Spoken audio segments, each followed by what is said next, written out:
தாவேகாவோட காங்கிரஸ் சேர போறாங்களா அப்படிங்கிற பல கேள்விகள் இருந்த நிலையில இப்ப எங்க ஆதரவு தாவேகாவுக்கு தான் அப்படின்னு திமுகவில இருந்து பிரிந்து போய் தாவேகாவில சேர்ந்திருக்காங்க.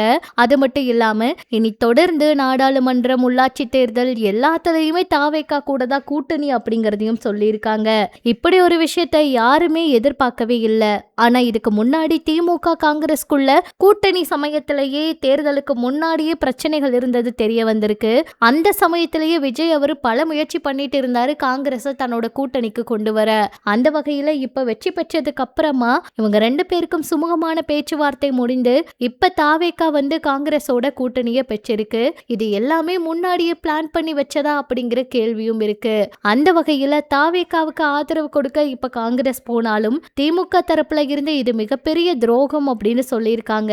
ஏன்னா அவங்களோட உழைப்பு, அந்த ரத்தம் சிந்தி அந்த அளவுக்கு வேலை செஞ்சு காங்கிரஸ் வெற்றி பெற வச்சு இப்படி ஒரு ஏமாற்றத்தை கொடுத்திருக்காங்க. இது பெரிய துரோகம் அப்படிங்கிற கருத்தை முன் வச்சிருக்காங்க. காங்கிரஸ் தாவேகா இப்ப கூட்டணி சேர்ந்திருக்காங்க.